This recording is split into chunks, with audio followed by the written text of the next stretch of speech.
Your favorite couples here so easily accessible.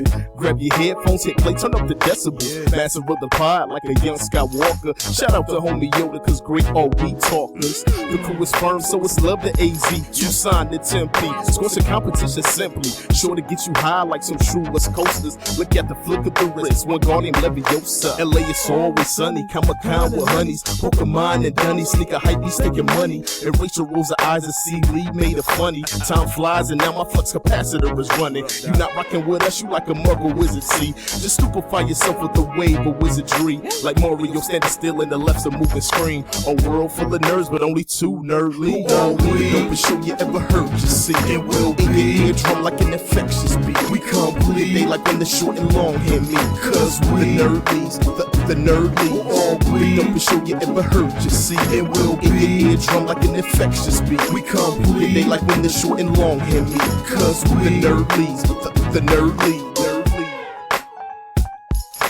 Hello and welcome to this edition of the Nerdsies. I'm Rachel. I am Chris. How's it going? You know what? I think I figured out. Happy New Year! Happy New Year! We're back. We're back in the business.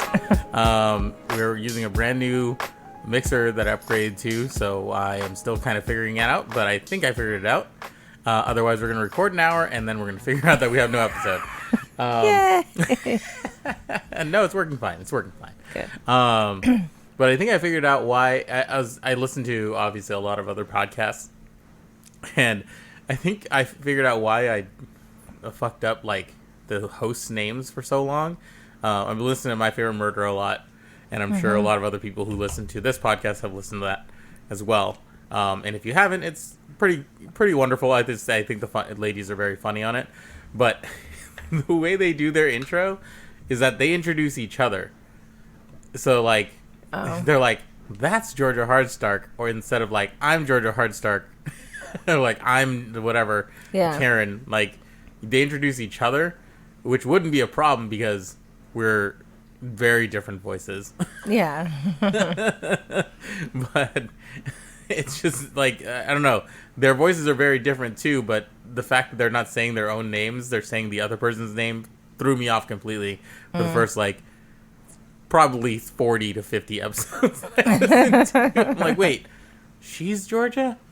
Or, wait, I thought Karen's... I got very confused. Well, it's like Invisibilia. Like, there's like, I think 3 or 4 women that host that show, and they literally all sound the same to me. Yeah. Like, literally, they all sound the same. It's so funny, yeah. And it's funny, like... Obviously, I listen to the Dollop a ton. Head over there. She is just popping her head up, like in the most inconvenient spot. Her face looks all curled. I gotta take a picture of this. Oh, come back! No, she left. She's like, no pictures. She's always. I know you're making fun of me. Now she's rubbing her face like underneath the table. Homegirl, what is this? What is this that you're doing right now? She wants the attention. She does. She hates when we do the show. She does. She really does. She protests. She's our least favorite fan. Or like Yeah, Keanu is not a fan of our show. She would much rather us be sitting on the couch petting her than sitting on these seats. She's just so confused by. She just attacks us. She doesn't do anything like this any other time of the day, but just the times that we're here doing the podcast. Yeah. Oh, anyway. Okay. So we have a lot to cover this episode we do. Because our last one we talked about going to see Rise of Skywalker. And that's all we talked about because we were in the midst of going on vacation and getting into the new year and all that stuff. So there was a lot of hiatus time. But while we were on our break, we finished The Mandalorian. Yes. And it was fucking amazing. Yeah, I do want to say, like, that's one thing I'm like, I was super happy with how they ended that Oh my show. God. And if you haven't watched it yet, like, everyone I've talked to is like unanimously like, that was a fucking amazing episode. Like, I only know the rare person that's like, and I get some of their points of like why they didn't really connect with it all the way, but I thought they stuck the landing pretty darn well, even with like a couple episodes there where I felt they kind of meandered from the main storyline. But yeah, I thought that the last episode is just such great television. 100%. It's such great like Star Wars television, especially, that it really, really put it over the top for me. Mm-hmm. And for you, you were like, we held off on watching the 7th episode. Came out before Rise of Skywalker. We didn't get to watch it, before that. But then the next episode came after Christmas, and we heard the kind of a spoiler of the ending, or whatever. So Rachel was like, "Let's not watch it till the last." So it comes out. Well, everyone was saying like I can't, like something to the effect of I can't take a whole week of not knowing what happens to Baby Yoda, and I was like, me either. So I'm gonna wait. Yeah, that's all I needed. Nope, not watching that shit. So, what do you think your favorite parts of the show? Like, what worked for you? What do you think like was the most successful thing about that show? Oh, just in general, not just the last well, episode. In general first, and then we're gonna go through the last episode. But yeah. I mean, or if it just goes in hand in hand, you obviously can say that. Baby Yoda. Well, yeah. But I knew that. I mean, honestly, like, there's so many things that went right with this show. Like, it, like, obviously, like, it started off a little bit slow, but like, I thought that like the character building was great. I thought that the guy who played the Mandalorian was just a fantastic actor. Like the fact that like there's so much he could portray just with his voice and like simple body movements. Yeah, just the way he would do things, and like big props, Pedro Pascal. So yeah, Pedro Pascal, props. You fucking rock.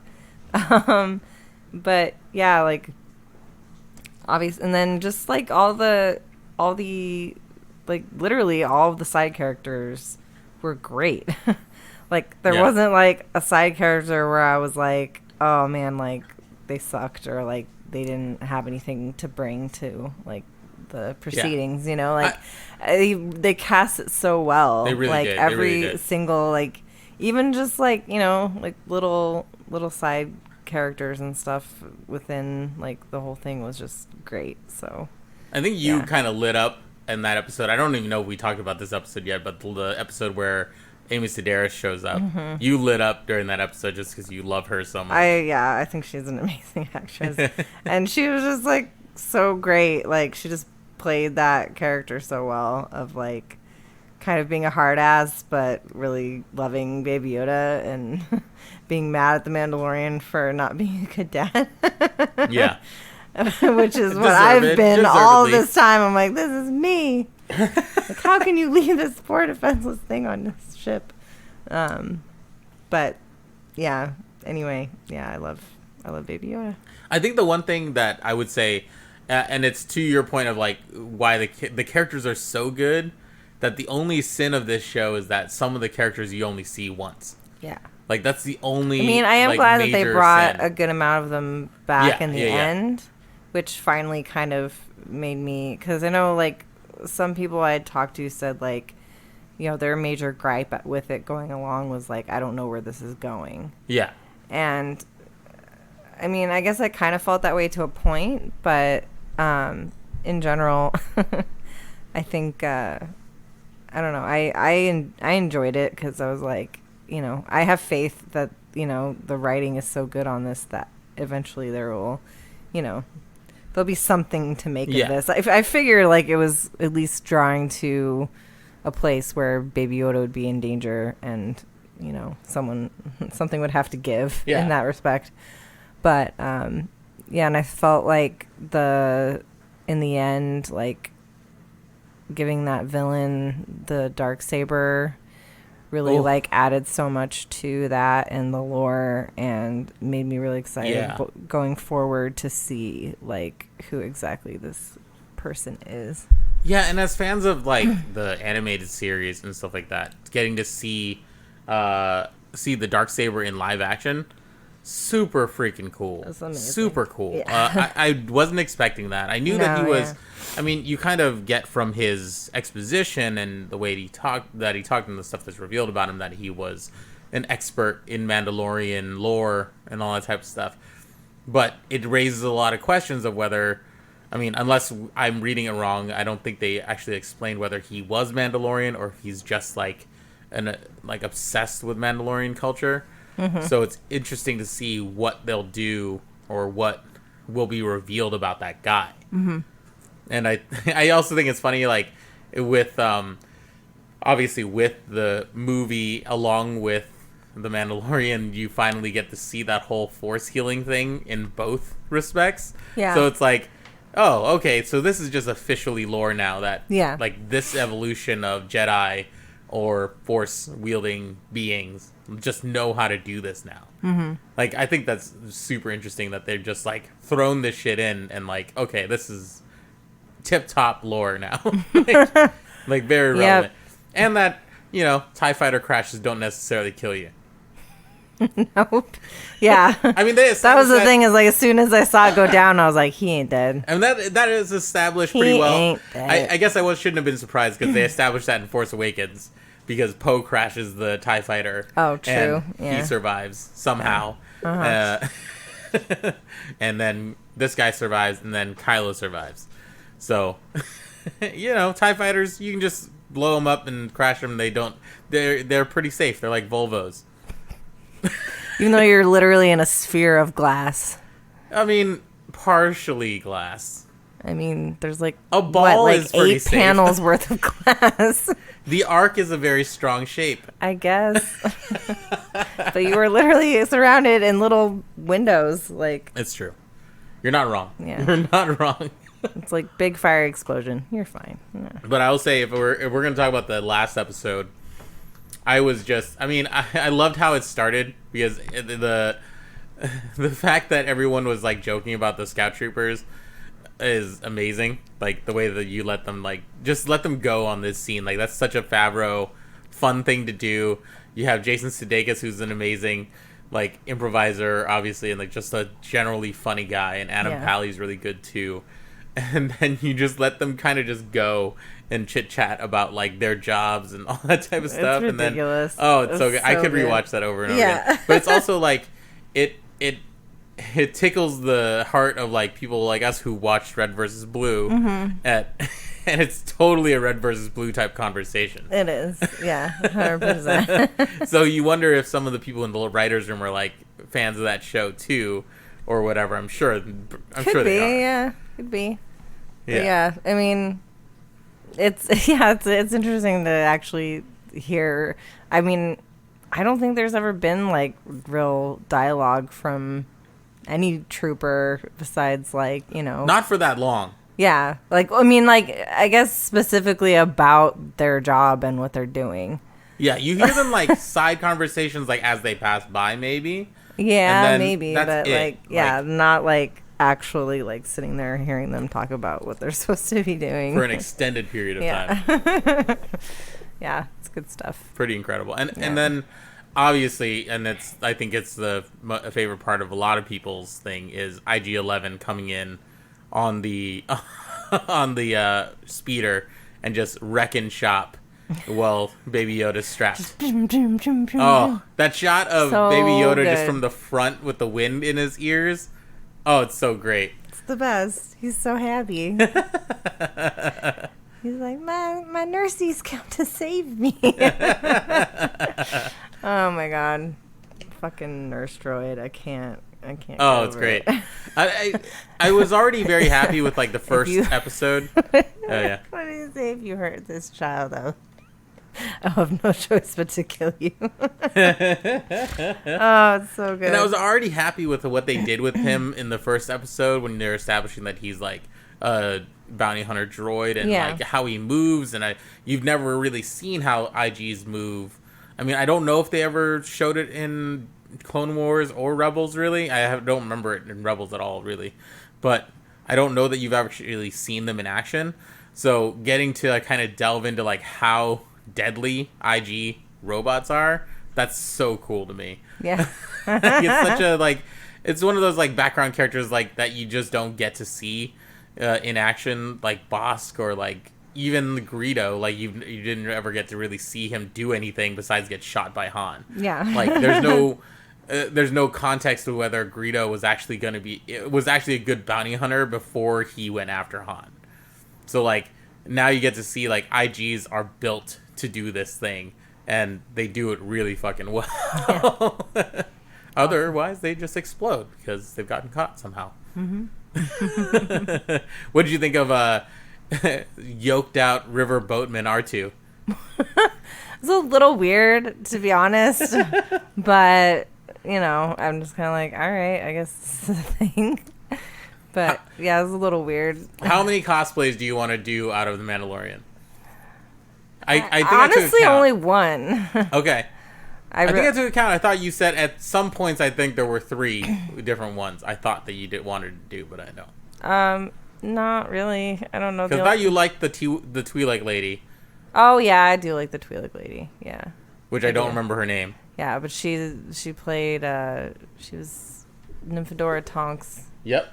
In Harry Potter. Harry Potter. Yes. But yeah. Mainly that and Amy Sedaris' character, just because it seems like it's such an easy thing to do. Because it's like literally like a blue jumpsuit and like frizzy hair. Yeah, and then like no eyebrows, I guess. Did she have no eyebrows? Yeah, she had no eyebrows. Oh, I wasn't really paying attention to that. Yeah, she had no eyebrows. But then the armor, that's the one. Oh, the armor. Yeah. I don't know. I feel like that's too ambitious for me. And I feel like a lot of people want to do it, so yeah. You don't have to not do what people want to do. I know. I want to be unique. I feel like no one would do the Amy Sedaris' character. I mean, definitely for Celebration next year, if you wanted to do that, it would be pretty fun. Just have to bring a couple of those like little fixer droids from those little like I can't remember what they're called either. The little mech like helper droids. And have them carried with you or something like that. That'd be kind of fun. That would be cool. But yeah, I thought it ended off really well. I think it's going to be interesting to see what they do with season 2. Now that obviously the mission is either to bring him up and raise him or bring him to his homeworld. And it'll be interesting if they go to like that species' homeworld, because that is not in any... That is in a completely unexplored part of Star Wars lore. Mm-hmm. So it'll be kind of crazy to see if they do it. Yeah. Though I wonder, like, because like one of the videos we watched, it was kind of specific that George Lucas didn't want to reveal what was going on with that species. So I wonder if they're going to go against convention and do it, or are they going to respect how he operates to not say what he's from or who they are or whatever. Yeah, I have no idea. Yeah, like what do you want to see next year though? What do I want to see? I mean, I guess I kind of do eventually want him to be with his people, so I think I would like to see their home planet. It'd be just interesting to see what they're like. And also, I feel like at this point, it's like, can we figure out what Yoda years are? Because like, I want to know what 50 in Yoda years is if he lives to be what, like 900, 800, 900, something 900, like that. Yeah. So, but they were saying, somebody was saying like, when is he gonna talk? I want him to. That's all. Yeah. That's like mainly it. I want him to talk next season. Yeah. Like I think he's ready. I think we're ready for him to talk. Yeah, some little things or whatever. Yeah. He's making noises. Yeah. I feel like talking is in the near future, hopefully. I'm like, Yoda talked. Did it really take Yoda that long to figure out how to talk? Yeah. Though I think it's funny, they were talking about how, he's 50, so he's kind of like just a toddler right now. Okay. So he'd be like 5 or something, or 4 or 5, something like that, some sort of toddler age. Okay. But they're saying if Yoda dies at 800, 900, that means he dies in like when he's like 30, 35.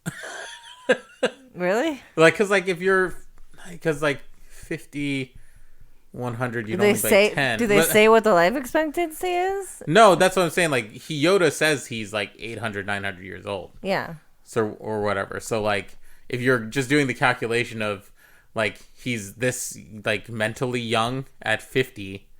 Like if you just extrapolate that out, every 50 years, like 5 years, he'd be like 35, 40 or something like that. Which is like weird to like do it in that sense, I guess. But I don't know. I don't know if that means anything. It's just weird that it would be like maybe he has like accelerated growth in the middle somehow. But obviously we've never explored that at all. I mean, because I don't know if like with cats, it's like once they're like a year old, they're considered adults. Yeah. And then they can live up to like 13 years as adults. Yeah. Or longer. But yeah, it's like, I don't know. But yeah. I kind of want him to talk. That's all I'm saying. All right. I can agree with that.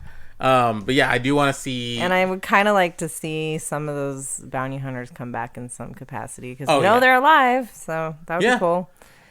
Yeah, I just definitely want to see people who are still kicking coming back again. I do want to see. I want to see Bill Burr again, just because he's just a funny character, a funny guy, and I enjoy him. So to see him, even though it kind of took me out of the episode because it's like, oh, it's fucking Bill Burr, and I'm just like paying the closest attention to everything that he says because I'm like, he is so.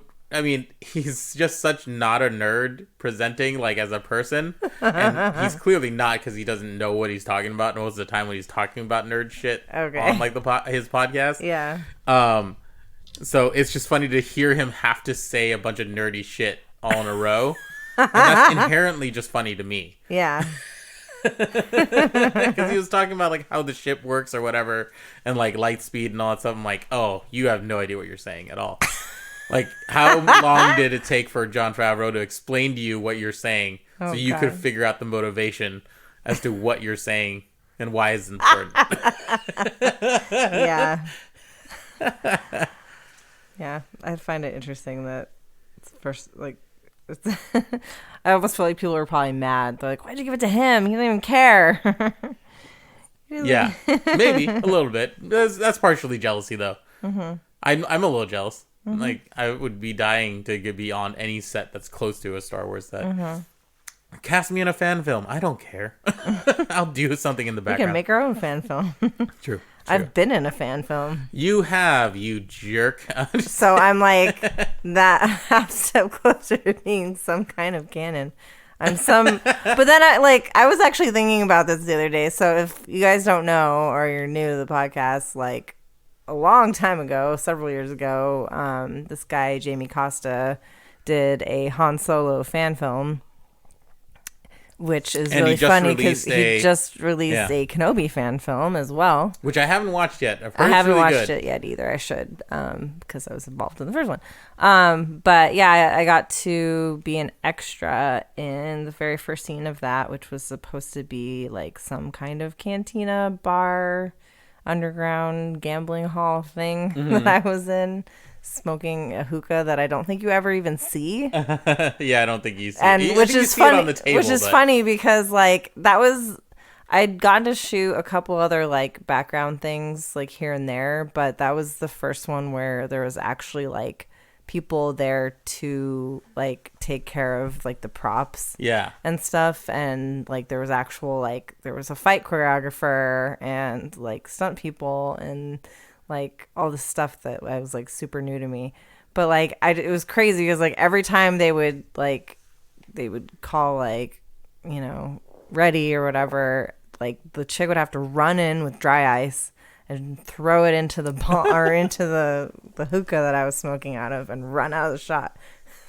And she had to do it every single take because it would like immediately like disintegrate. So like they just wanted this hookah to look like it had smoke coming out of it, but we couldn't really like smoke it. Yeah. Because then it would get all which at the time I was thinking, I was like, couldn't we have smoked it because they had like smoke machines going as well. Because they wanted like that light effect to come in through the top or whatever, which it looked really cool.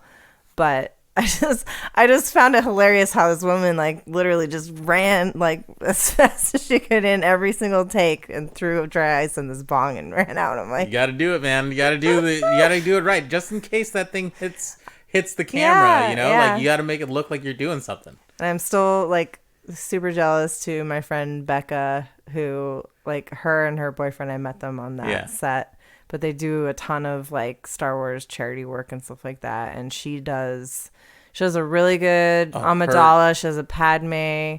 She does a Jyn Erso now. Yep. She does a Mandalorian woman. This Ice Mandalorian, that's just incredible. It's really good. Yeah. And she does a ton of different Star Wars cosplays that are all equally amazing. I think Leia. She does Ahsoka too. Yeah. But I think personally, I like her Leia the best of the ones that she's done, just because she does it so great. But she just got to be like a cantina person who was drinking blue milk, and then he got knocked into her table and like spilled it. And I was like, why did that hit me? Why won't you hit my table? I want Han Solo to hit my table and tell me he's going to buy me a drink again. I don't know. That would have been pretty cool. But then like the thing that I have an issue with is that, so like, they asked me to do it because I had the version of Asajj where she has her like Night Sister ninja mask on, so that I could be like, I guess it was the reasoning was like I could be a Star Wars character without being a Star Wars character, because I was like anonymous because of my head coverings or whatever. So I just kind of look like a generic like Night Sister, because you can't really see like what I look like. But at the same time, I'm like, okay, so if I am a Night Sister, how is a fight happening very far away from me making me all scared for my own safety or well-being? Because I can fuck somebody up. Night Sisters are fucking like, they're like ninjas. Like, they're like assassin witch ninja ladies. Like, they're fucking awesome. And like, I'm watching this again, and like I'm supposed to act like super scared and like scooch out of the frame and then stand up. And then I wanted to just like saunter out, but they're like, no, you have to run. You have to run out like you're scared. I'm like, why am I scared? They're literally just like fucking whatever the guy's name is who owned the casino is just like grabbing him by the scruff and taking him outside. I'm like, can't I just like stand next to the droid? I have to run out like I'm scared? Okay, whatever. So I was like, yeah, I'm not going to sit here and have an argument about that. I'm sorry, but my character would definitely not run out. Maybe you're on the run. I don't know. Oh, shit. Yeah, I can't be seen. But it is, another thing that I always find funny about that is that, like, literally every single time, because it was such a small little space, they told me, like, I had to run, like, completely out of frame. Yeah. So I had to run by my friend Gordon, who was basically in a C-3PO costume that he painted red. I had to run like really close to him, and I would smack him every time I ran off. I was like, I'm so sorry. I'm so sorry every time. I was like, and I'd like pat him. I'm like, I know there's like no way that you can like do anything about this because he can like barely move. Yeah. But yeah, I smacked him pretty much every time. I'm sorry, Gordon. It's okay. I think he understands. But he's so good. He's so good. Oh, like, yeah, Gordon's fantastic. Like, if you ever can have a chance to see him be C-3PO like live and in person, there's nothing else like it. Like, he can talk like him and move like him, and it's like so magical. Like I said, like, it's funny, like, both times that I've seen him in it on a set, like, you should see the people just go insane. Well, that's the thing, like, we, obviously, not mentioning exactly where I work, but the network that I work for had him on their shows had a C-3PO and R2-D2 on their shows for promoting Rise of Skywalker. Oh, okay. And I was like, oh, I wonder if it was Gordon, just in the back of my head, because my friend was commenting about it, like, hey, we got the droids here, blah blah, today, or whatever. And then 2 weeks later, I see Gordon post the clip from the show, and I'm like, of course it was Gordon. Why would it not be him that got to fly out and do this show and be on like multiple networks as C-3PO, like, promoting Rise of Skywalker? Of course it would be Gordon. He's incredible. It pretty much always is. Yeah. Excuse me. It's all good. But yeah, he's like, it's just like I said, it's just so great to see like pretty much all of the like behind the scenes people and like the director and the cinematographer, like everybody was just like, can I get a selfie? Like, can I see it? Like, and just like laughing, and like it's really fun to watch everybody turn into little kids around him. Yeah, I think that's like because he just does it so, you know, so I think well. that's the fun thing about watching anyone who does like character work like that, getting to see how their body moves, how they really like transform themselves into that character. He's got that so accent down too. It's like, it's phenomenal. It's great. I love it. Another Star Wars thing. I mean, do we have any more thoughts about Mandalorian before I move on? No, it's awesome. Yeah, that's all I can say. I would just go I on really Disney don't Plus. have I many wanna faults rewatch about again. it. It's great. Yeah, I think the only big thing that I would have said or from other people was like, I'm just surprised that there wasn't a B storyline. It's really just the Mandalorian storyline, which is fine. It's a TV show, but I always kind of assume there's going to be multiple storylines, even in an 8-episode arc. Like, that we're going to find out more about this other character, and we really didn't have that. But I'm assuming we're going to get more of that the next season. Because we are now going to have, you know, this guy hunting the Mandalorian and hunting Baby Yoda. So we're going to have an actual specific person that's going to be going after him. So that'll be interesting, I think. The other thing we were going to go, I guess we'll stay on the Star Wars train, but we have been going back and watching Rebels, which I believe we only watched about a season and a half of when it was first running. Yeah, not very much. And I thought we had caught up, but apparently we didn't, and it was only 4 seasons long, so we finally watched through season 3. How have you been enjoying that so far? It's really good. It's really good. I mean, I still personally like Clone Wars better. But it has, like, the characters are really great. And it has some really, like, fun crossovers from Clone Wars. Yes. Like Ahsoka coming back and, like, her actually getting to fight Darth Vader, which is pretty epic. Yeah. That's an epic end of season 2. Yeah. And then Maul coming back, and then as we find out, fucking Kenobi comes back, which I was just like, holy shit, Kenobi's in this? Like, it's fucking insane. Yeah. And Luke is in it for like half a second, which like made me almost cry.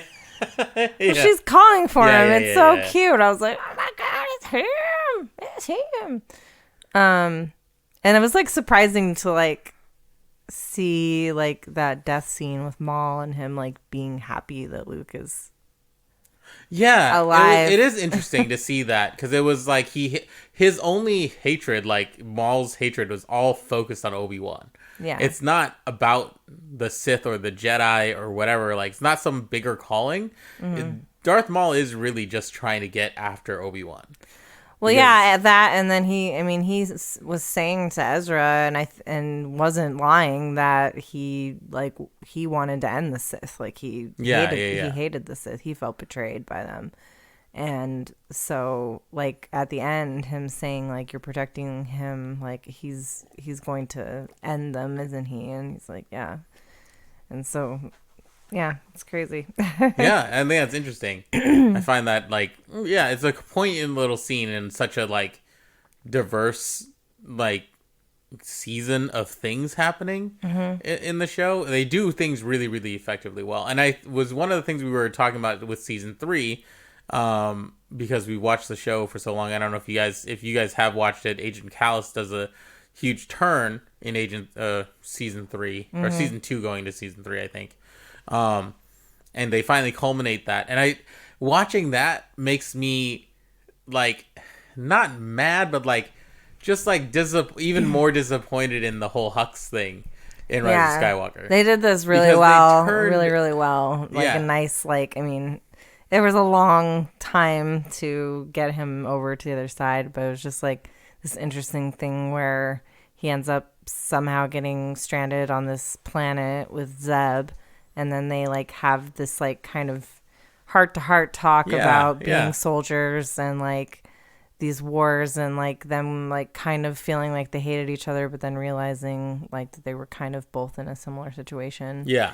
And then like him kind of like him basically saved each other's lives, both, you know, in hand, and then you kind of slowly start to see Callus like realizing like, you know, that these aren't bad people, like that they're genuinely good people, and slowly he starts to turn and realize that he's not fighting for what he thought he was fighting for. Yeah. And so he ends up becoming a spy for the rebels, and then gets found out, but then is like used basically to try to get to the rebels so they don't like stop him from doing his rebel thing for a while. And then but then in the end, like, they're able to save him, and I was like, that's so awesome. I found that interesting because obviously you get the advantage of being on a TV show where you can actually play that out over 22 episodes and actually explore the character. You can go away from him for a little bit, then come back to him or whatever. And I don't think they gave you the luxury of doing that in 3 movies, right? But if you had at least planted the seed a little bit in Last Jedi, or given him 1 or 2 more scenes in Rise of Skywalker, you could have made it pretty effective. Like, to have him be strong in the first movie, second movie he gets slapped around a little bit, and you can see him kind of turning on Supreme Leader Ren or whatever in his attitude. And then by the end, he just keeps getting undermined, and then you give him 1 moment of helping the rebels without getting found out, and then just give, like we said, just give him something in the end battle where he finally does the major turn or whatever. Like, it would have built up so much better. And to see them successfully stick the landing in the Rebels series, doing this type of Imperial turn and making the character so well-rounded, like, it makes you sad that they didn't do that for General Hux. Yeah. Well, yeah, and that, and like the fact that he played a pretty big role in the novels as well, and had some interesting story arcs with his father and stuff like that. And so like they definitely like could have at least fleshed a little bit of it out. Like, my main thing was I was really upset with the fact that like it was just like, we're just gonna shoot him, that's it. It was such an unceremonious thing. It's just like point blank, boom, you're dead, okay, whatever, bye. Like, we'll move on. Like, what? Jesus like, you Christ. like, really? Like, I love him. I love him so much. Like, and I don't know, I don't even really like love that scene where he does tell them that he's the spy. It's a little too like, it's too ham-fisted. It's too like cheesy. It's very Like, I don't know. I don't really. That's what I I'm don't saying. want to talk about it. I don't like how they did to my Huxley. I think it's, it was just an inelegant way to do it. I think they could have done better, is all. But yeah, like, I think that the Rebels series is so good, and I can't wait to watch the 4th season. And now there are rumors that they're thinking of doing a 5th season, and I have no idea how the 4th season ends. So I'm intrigued, and we're also already getting a Clone Wars 7th season. Is that right? I believe so. Is it the 7th season? So like, my current goal right now is I want to finish watching Rebels, and then I want to go back and rewatch Clone Wars again. Ooh, that's a deep dive. There's a lot of episodes of Clone Wars. I know, but it's so good. I know it's so good. I so agree good. with you. And it's incredible how much the Clone Wars has done for how we think about the prequels. Yeah. I don't think I would have enjoyed or like rewatched the prequels as many times as I have until I saw Clone Wars as a series, because it makes you feel just way better about like certain characters and fleshes out like the partnership between Obi-Wan and Anakin, and like it makes you feel a lot more like you get why it's so hard in the 3rd one when they kind of break apart, even though the dialogue's still very stilted. And of course, I've been watching so many fucking TikTok videos of people doing just like quoting the dialogue between Obi-Wan and Anakin from Revenge of the Sith. It's hilarious. There was one I wish I could find it again, but it's literally just a bunch of dudes, like 6 dudes, watching that scene and quoting alongside the scene, and it just made me laugh because they're just screaming the lines. It's dumb. TikTok is dumb, but it's also kind of funny. But yeah, we will get on that train of watching all those. I still need to get you through Tron Uprising too, because I think that show is incredible, and I want more people to watch that. So far. Yeah. Watch that, and then bring that back. Yeah. As well, so that I get any chance of some sort of Tron 3. Maybe it's one of those 1 in every 20 years things where like every 20 years or so they do another Tron. Maybe. And then it's like new technology or whatever. Yeah. It'll be 40. You'll be in the movie. Smacked in the face by a light cycle. Yeah, right? Awesome. Yeah. And we're excited for the ride. Yes. Oh man, and we're and planning Rise on of Resistance. And we've had a couple people. A couple of our friends have gotten to ride the cast previews that have happened this last couple weeks. Bitches, I'm sorry. That's out of jealousy. I'm very jealous. Yeah. I'm sorry. Well, I'm not sorry. I'm jealous. I'm angry. But every review that I've seen coming out of it is incredible. People who have been loving it. We're hopefully planning on riding in the next couple weeks here. We'll see how it goes. I hope that it works out the way I'm planning it in my head, but we'll see. See what we can do. I just want to get on the ride and try it out for the first time. But yeah, I'm very, very excited to see the rest of this Clone Wars or this Rebel series. I wonder if we will get to Resistance at all. I was looking at the animation, looks kind of cool, but I haven't gotten into that show yet, or haven't heard much about that show yet. Oh, yeah, I forgot that was a thing. And that's not good. Yeah. Well, I saw it on there, but I haven't looked into that at all.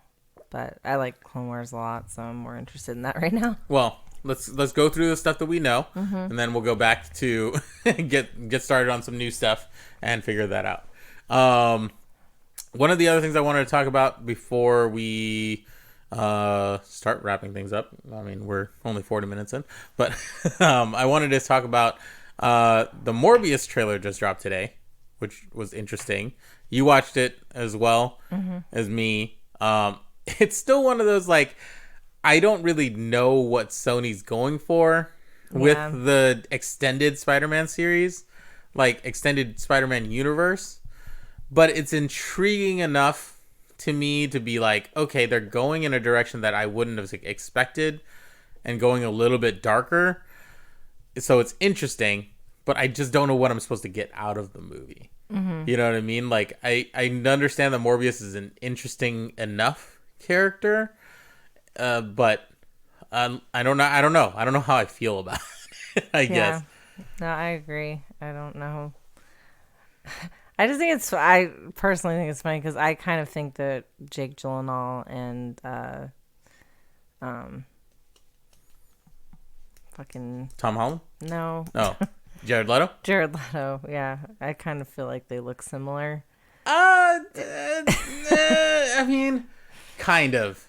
Jake Gyllenhaal is They like remind me of each other, so like it was just kind of weird that I'm like, oh, there's another Spider-Man villain that looks like this guy.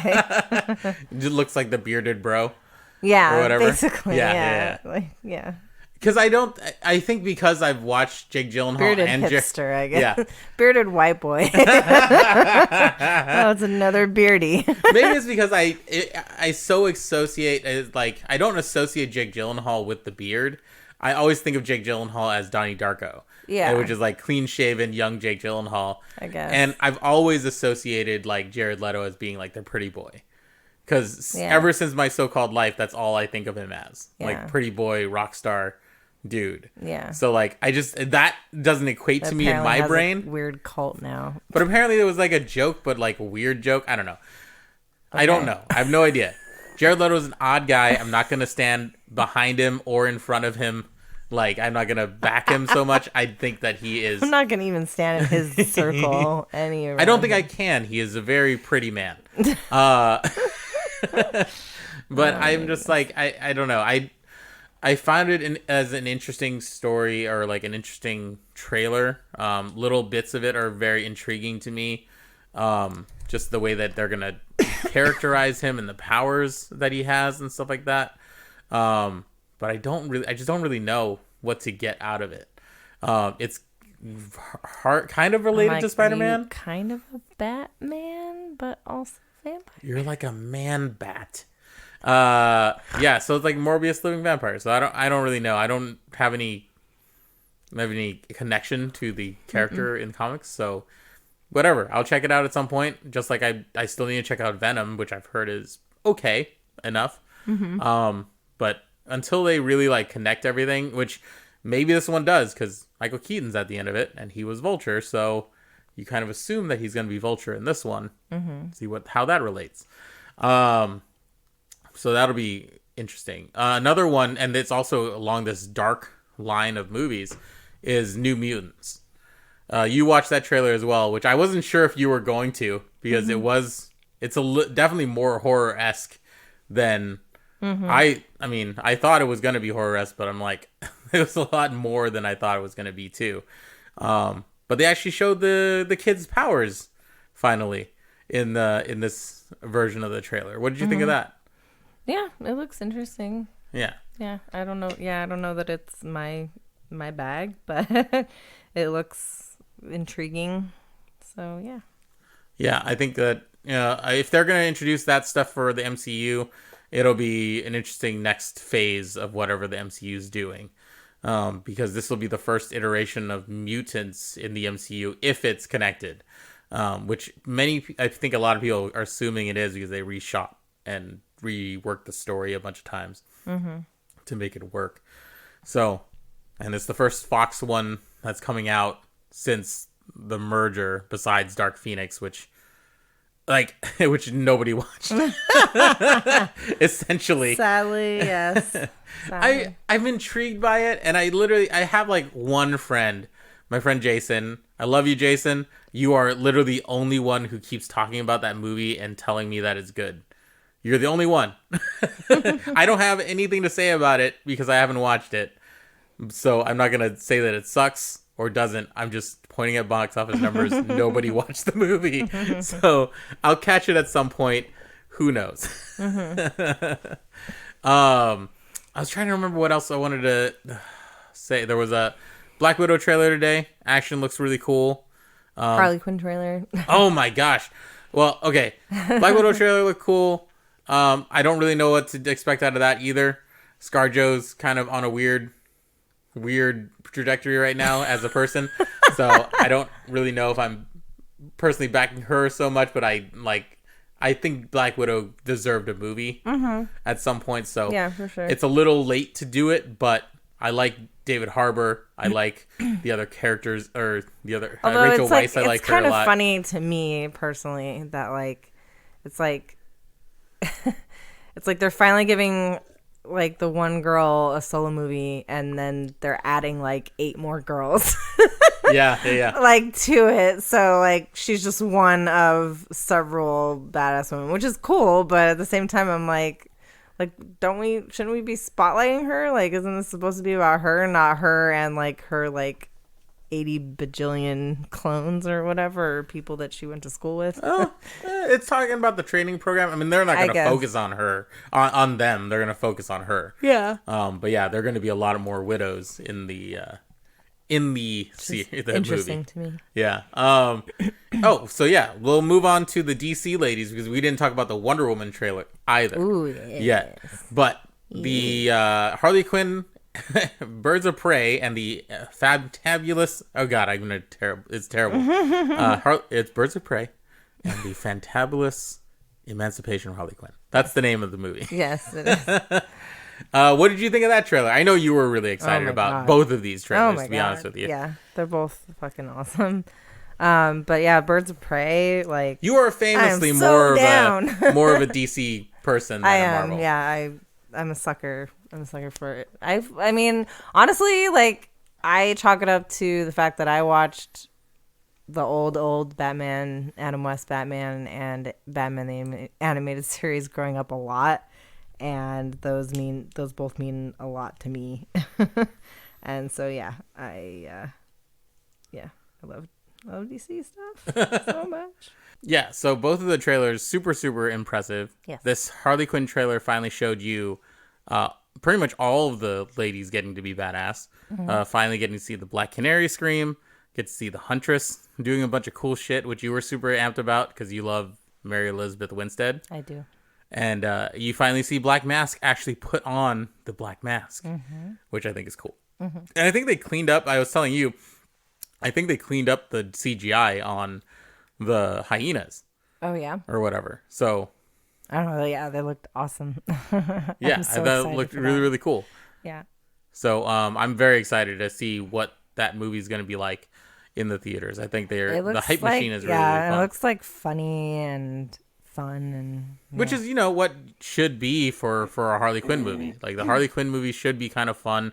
You might get some, like I don't know about gory, but, like, you might get some, like, action sequences that are a little bit more violent and stuff like that because she's Harley Quinn and the Joker trained her or whatever. So it's going to be a little more violent, but it's going to be a fun romp, I think, into that world. Yeah, and I agree. Obviously, Margot Robbie is just so good in that, and their cast is really fun.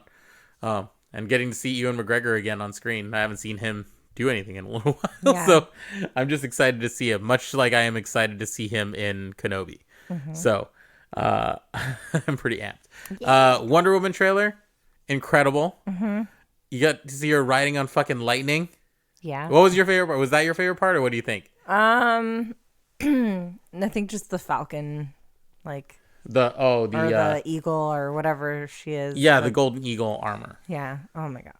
It does look really fucking cool. Badass. And that is a homage, obviously, to Alex Ross's artwork. And it's man, it does look really cool. I don't know how it's going to be used in context or like how she's going to get it in context of it, but I think it's going to be cool. And I think it's interesting that they haven't really shown you too much of Kristen Wiig yet, even though she is supposed to be Cheetah, who is like a big nemesis for Wonder Woman. So it's intriguing how they're kind of saving her a little bit. Yeah. And obviously Pedro Pascal, we've found out now, since we didn't watch Game of Thrones, so we didn't know him from that. And I haven't watched Narcos. Like, that's the show that people talk about with me all the time about why they loved Pedro Pascal was Narcos. Okay. And Narcos apparently is an amazing show. I haven't watched it yet. But yeah, he's great on that, I guess. So that's why people were like, oh yeah, he's going to be great on Mandalorian. I'm like, I have no idea. I don't know who this guy is. So I'm intrigued to see what he's going to do. But yeah, what was your big question coming out of it is still like, what the hell is Chris Pine doing in the movie? Yeah, it's a little weird. I mean, I guess I'd heard I forget what I was watching, but I watched someone who was kind of explaining like the powers or like what the Pedro Pascal's character can do and stuff. And I guess he has some kind of like possible time traveling capabilities or something. And someone's saying it might have to do with the watch that she has of his, because they allude to it a lot. They show it a bunch of times in the trailer. So we'll see. But yeah, that's a little weird and off-putting, so I'm not really sure what's going on with that. But other than that, like, just the vibe and everything and the action sequences look sick, as usual. Just the way that she does, like, the kick back bend thing. It's like, oh my god, you guys are really going after this, like, this slow-mo action sequence thing. And I know people make fun of, like, Zack Snyder a lot, but guys, his style, like, that has been kind of emulated through with DC is his style of action sequences with the mixed in slow-mo and the super cool rock music like soundtracks that he adds to it. He has a visual style that's kind of just super, it's great for superhero movies. Yeah. Like, I really love it. And maybe I'm biased, but I think that counts for a lot. Yeah. To have a visual style that's intriguing, especially for action sequences, is necessary for superhero movies. And that's why I'm okay with Snyder doing a bunch of superhero movies if he wanted to. But that's me. I think people are a little too crazy about taking down Zack Snyder, I guess. But in any case, I think those trailers are going to be great. Or the movies are going to be great. It's going to be a crazy movie season this year. There's so much stuff coming out. We already have, I mean, you're not as excited about this as I am, but Bad Boys 3 comes out this weekend, which Nice. I'm excited about. It's a dumb series, but I love it. I just like Will Smith. I like Martin Lawrence. I like them together. So it'll be fun to watch that. And then Harley Quinn comes out next month. End of March, we have Mulan. The week after Mulan is the Wonder Woman movie. And then, the week after Mulan is James Bond. And then in May, what is in May? Black Widow's in May. I think Wonder Woman's in June. And then there's another big movie coming out in July. Like, so many good tentpole pop culture movies in the next couple months. And hopefully we will cover them all.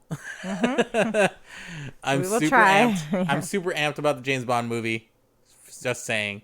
Also amped about Mulan. Like, I don't think we talked about those. Birds of Prey coming out in February.